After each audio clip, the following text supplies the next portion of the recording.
Thanks very much.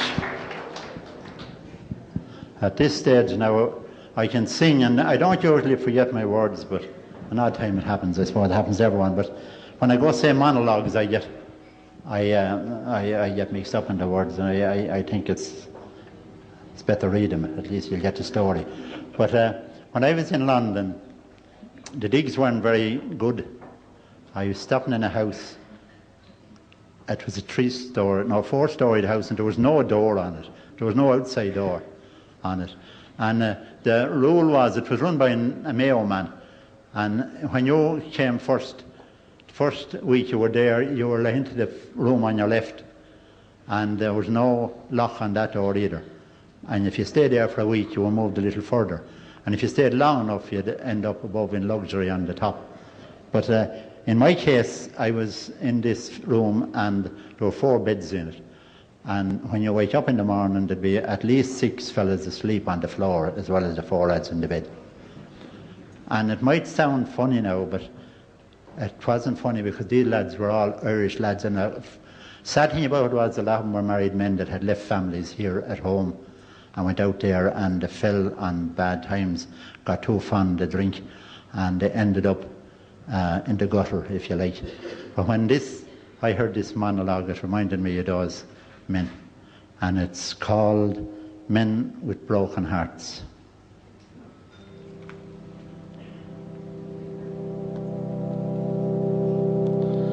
You'll meet many just like me upon life's busy street, with shoulders stooped and head bowed low and eyes that stare in defeat.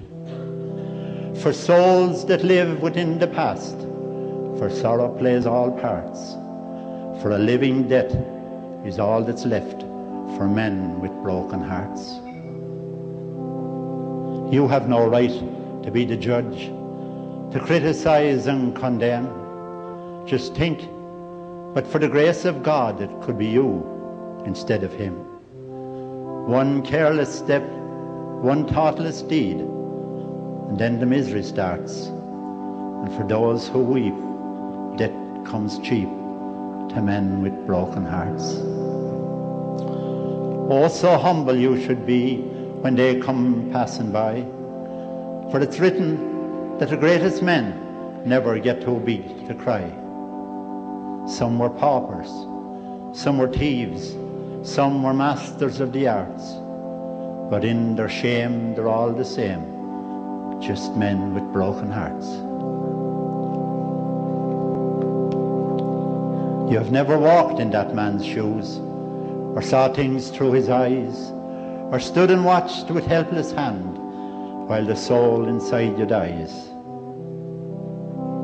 Some were paupers, others thieves, some masters of the arts, but in their shame they're all the same, just men with broken hearts. Life sometimes can be so cruel that a heart would pray for death. God, how must these living dead know pain with every breath? So help your brother along the road, no matter where he starts, for the God that made you made them too, these men with broken hearts. Thank you.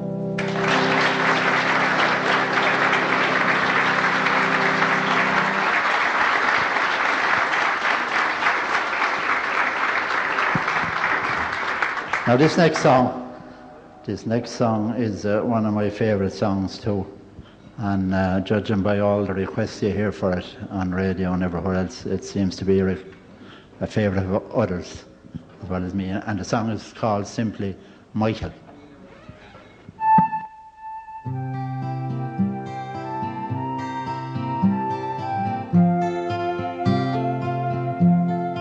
On a far-off August day, cold young men in ambush lay on a roadside by a hill where flowers grow.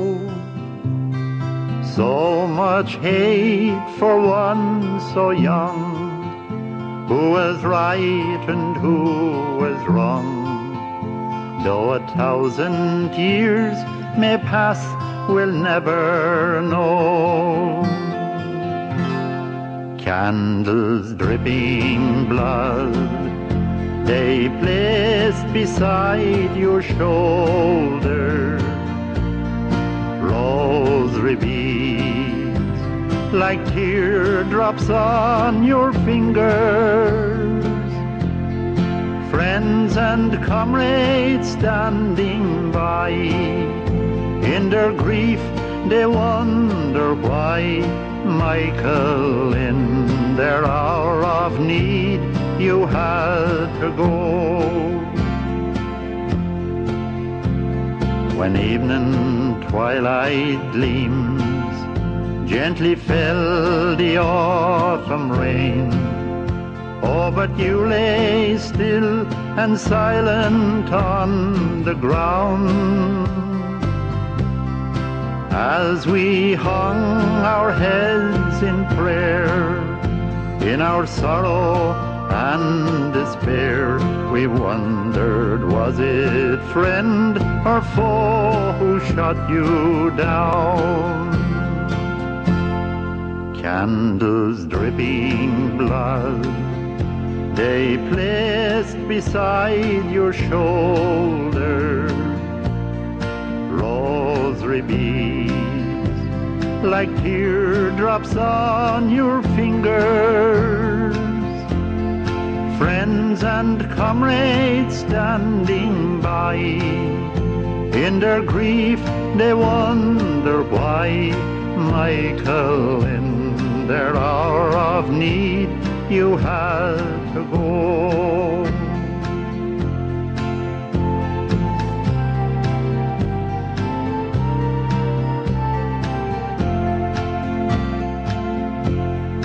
Now the flame that you held high, when you called out to the sky to end this senseless killing and this shame,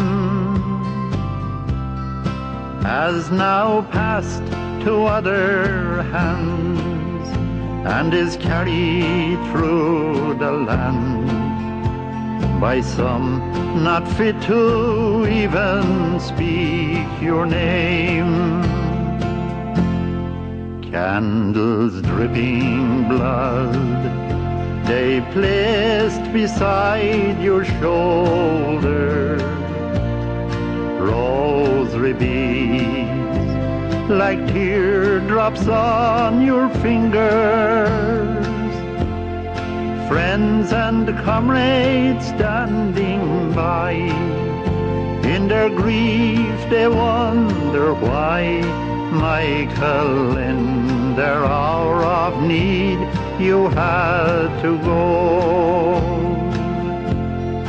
Michael, in their hour of need, why did you go?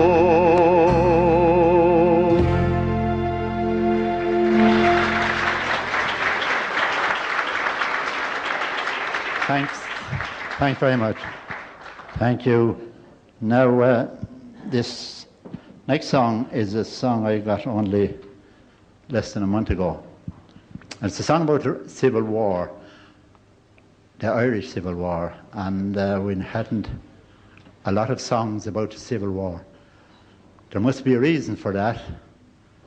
Now, I didn't live through that time, but it was always something that I felt ashamed of. And when I went to America with the Wexford hurling team in 1957, I learned more about the Civil War in 2 weeks than I had ever been told at home. And there was a man who was reared a mile or a little more from me at home. He was one of 5 or 6 brothers, and he'd been in America for a long, long time, about 1920, whenever the Civil War was, 21 or 2. And he told me that he was brought to Cove by 5 men, and one of them was his own brother. And he was put on some kind of a ship down there, and he was told never come back again. And he never did come back.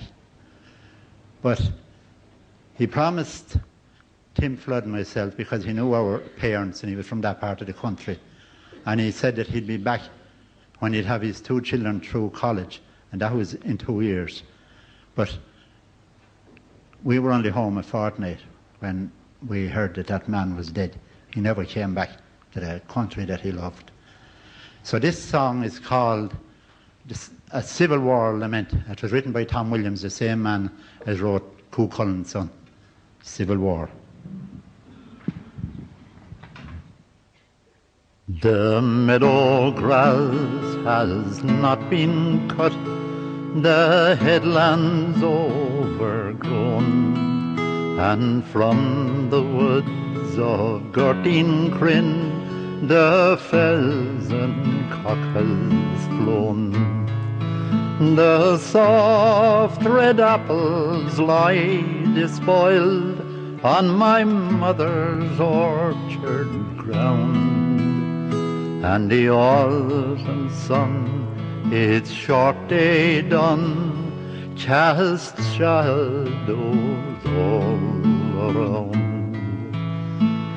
The old folk tend the pastures now, for the young men all have gone to fight in grief for their belief, to right the ancient wrong. My brother with his Thompson gun faced me across the moor, and against God's will I shot to kill, my sorrow will endure.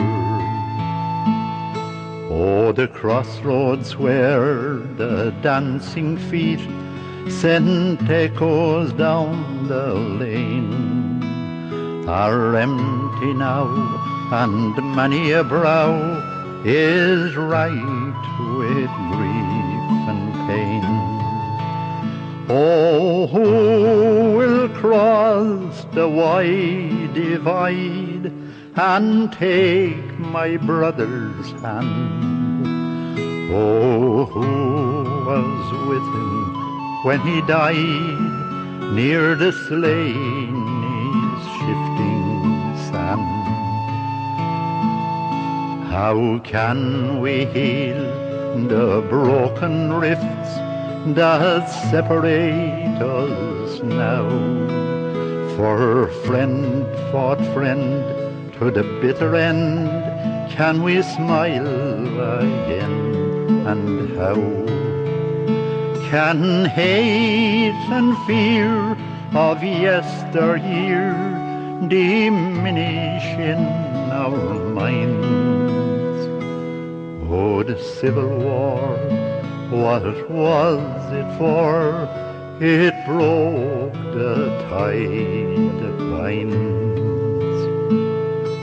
But the ash tree lives, and its seedling gives a hope to boy and man, and virgin spring a healing brings to the fields where the furrows ran, and meadows wide meet sharpened side, and the fields are tilled again, and carefree sounds from the sporting grounds come echoing down the lane.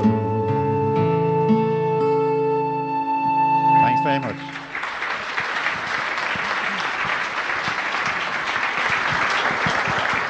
Thanks very much. This next song is a song I recorded a short while ago, but we never brought it out, but it'll be on our new album.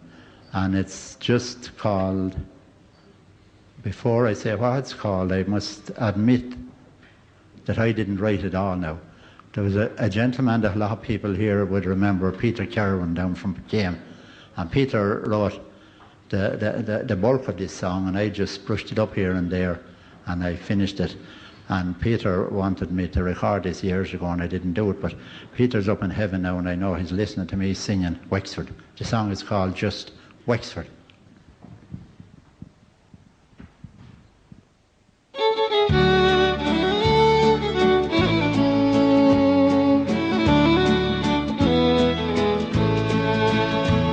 In the southeast of Ireland lies a county fair to see. From the Blackstairs lofty mountains to Duncannon by the sea. From the heather's purple blossom through the fertile plains below runs Wexford's storied county to the sands of Curratlow, when freedom's fight was fiercest in darkest '98. She was foremost in the struggle for fatherland and faith. Old Vinegar Hill and famed Killan still bear a hallowed name, and then Escorty in 16 fanned the freedom flame.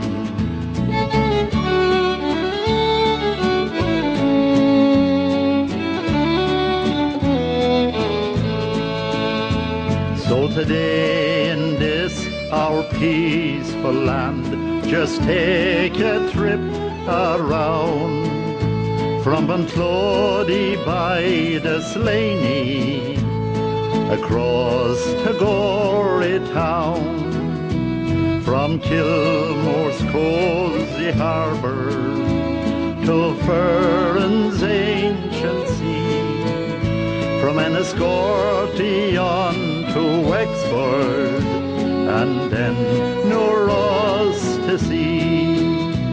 Oh, you're sure to find a welcome as you travel through this land, where the hand that once held the pike shaft reaches out to grasp your hand.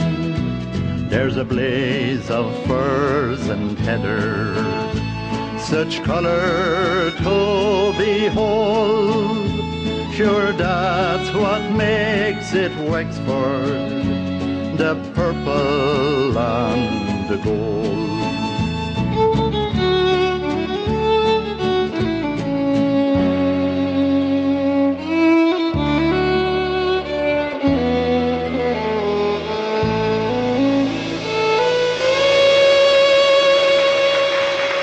Thanks very much. Thank you.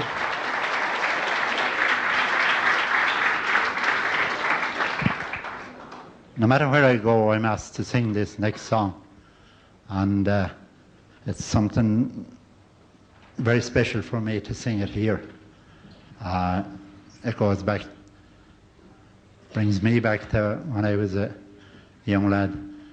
I often hurled a bit around the yard here, outside and out in the barrack field. But little did we know at that time the glory that lay ahead of us. And Nicky Rackard was the man that led us. We all follow Nicky. He was, when I started the school, he was in 6th class. He left the year that I started, and he was the first man who told me what to do. And I'll tell you what, now, when some people around here will think it's funny, and it was funny, I suppose. But he said to me, we hurled Rathnure against Killan, that's how we used to hurl it. And he said to me, you're to go down and mark Mick Lynch. A lot of people know who Mick Lynch is now around here. But the song is written by Tom Williams, and it's called Cuchulain's Son.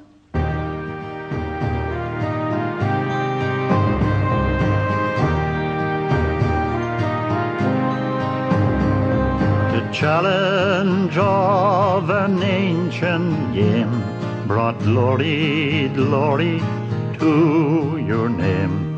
Though March winds blew, the crowd still came to watch you, gentle hero.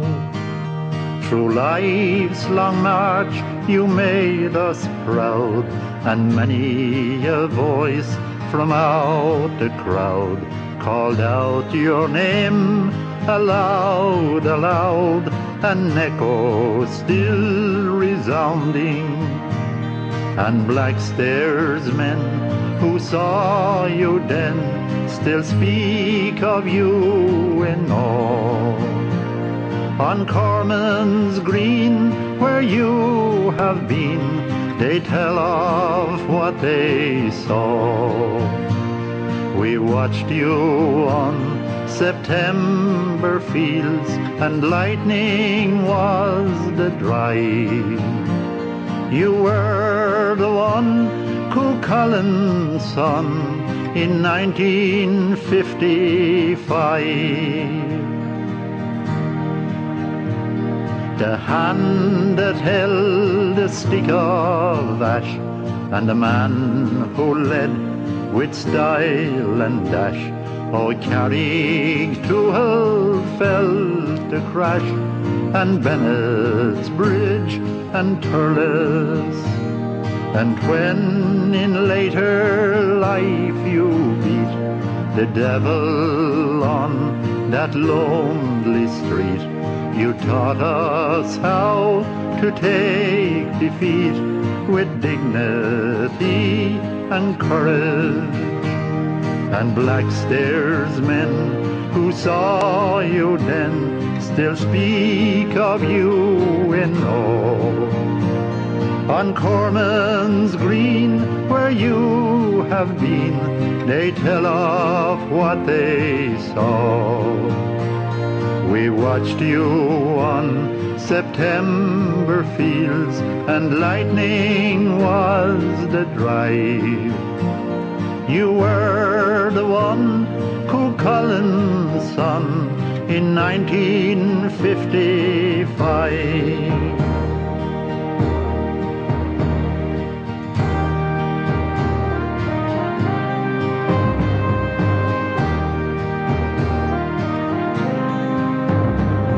The last parade was sad and slow, and the last oration spoken low. And as on green fields long ago, the diamond stood beside you. Old friends, they flanked you side by side, and the tears they shed were tears of pride. An ash tree toppled when you died, and scattered seeds at random. And black stairs men who saw you then still speak of you in awe. On Corman's Green, where you have been, they tell of what they saw. We watched you on September fields, and lightning was the drive. You were the one, Cuchullin's son, in 1955. You were the one, Cuchullin's son, in 1955.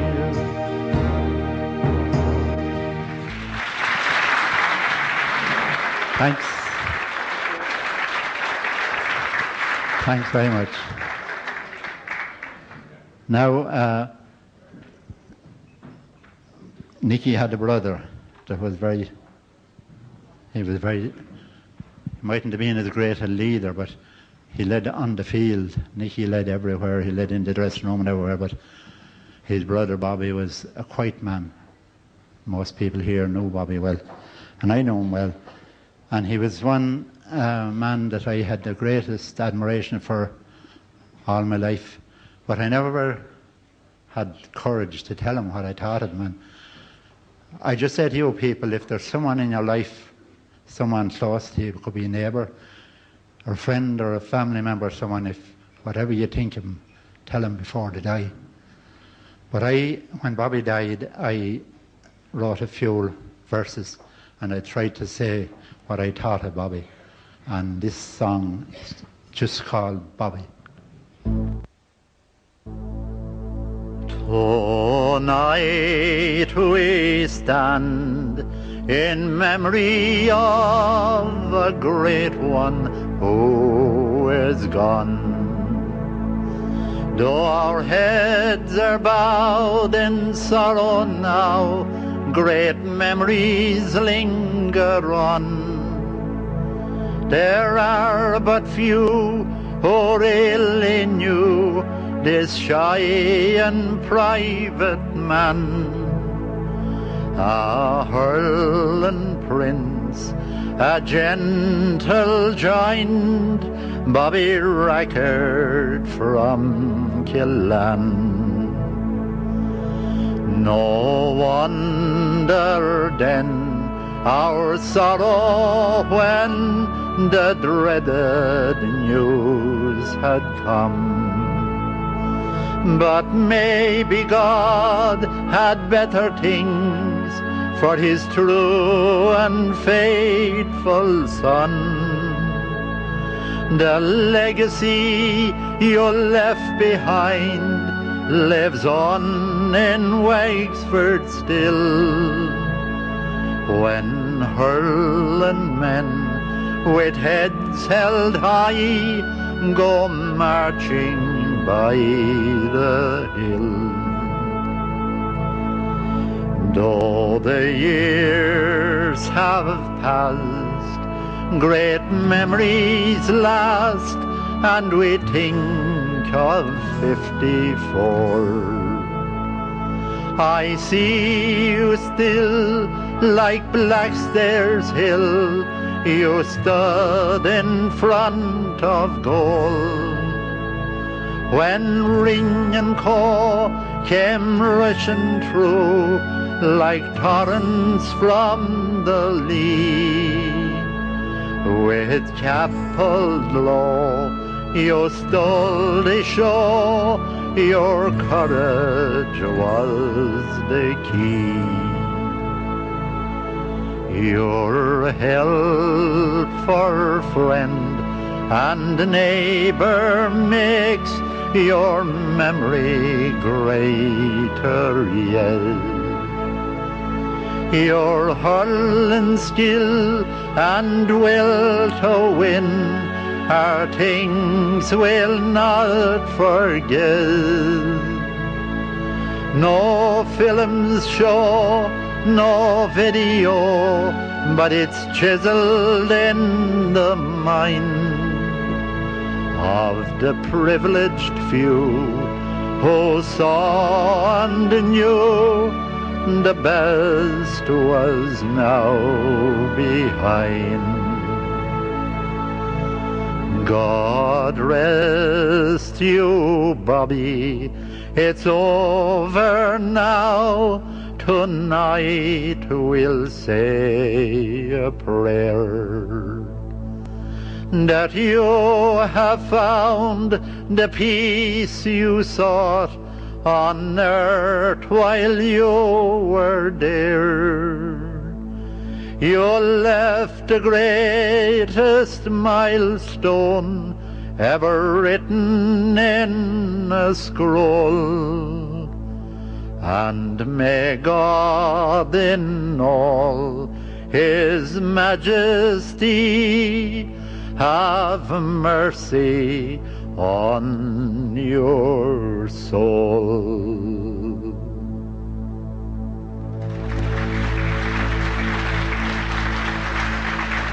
Thank you. Thanks very much.